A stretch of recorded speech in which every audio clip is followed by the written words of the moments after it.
ইসলামকে আল্লাহ তাআলা 10টি বৈশিষ্ট্য দিয়ে বৈশিষ্ট্যমণ্ডিত করেছে। আমরা এই 10টি পয়েন্টে যখনই ইসলাম নিয়ে কথা বলবো, এই 10টি পয়েন্টের কথা বিধর্মীদের কাছে তুলে ধরবো। ইসলামের প্রথম বৈশিষ্ট্যের নাম হচ্ছে আর রাব্বানিয়া, মানে এটা রবের দেয়া ধর্ম। ইসলামের 2 নম্বর বৈশিষ্ট্য হচ্ছে আল ইনসানিয়া, মানে মানবতার ধর্ম, হিউম্যানিটেরিয়ান রিলিজিয়ন। ইসলাম ধর্মের 3 নম্বর বৈশিষ্ট্যের নাম হচ্ছে আশ-শুমুল। আশ-শুমুল এটা সবকিছুকে শামিল করে, সবকিছুকে অন্তর্ভুক্ত করে, এখানে ভাগাভাগি করা যায় না। ইসলাম ধর্মের 4 নম্বর বৈশিষ্ট্যের নাম হচ্ছে আল উমুম। আওয়াজ করে বলতে হবে, 4 নম্বর বৈশিষ্ট্যের নাম কি? আল উমুম। উমুম মানে এটা সবার ধর্ম, এটা শুধু আমার বাপ দাদার ধর্ম না, এটা হিন্দুদেরও ধর্ম, এটা খ্রিস্টানেরও ধর্ম, এটা ইহুদিদেরও ধর্ম।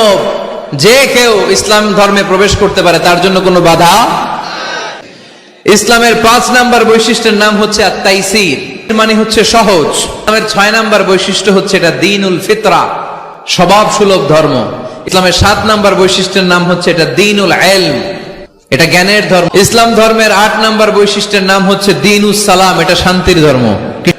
ইসলাম ধর্মের 9 নম্বর বৈশিষ্ট্যের নাম হচ্ছে আল ওয়াসাতিয়া, মানে এটা ভারসাম্যপূর্ণ জীবন ব্যবস্থা। ইসলামের শেষ বৈশিষ্ট্যের নাম হচ্ছে আল উদুহ, মানে ক্ল্যারিটি। ইসলামে কোনো গোজামিল নাই।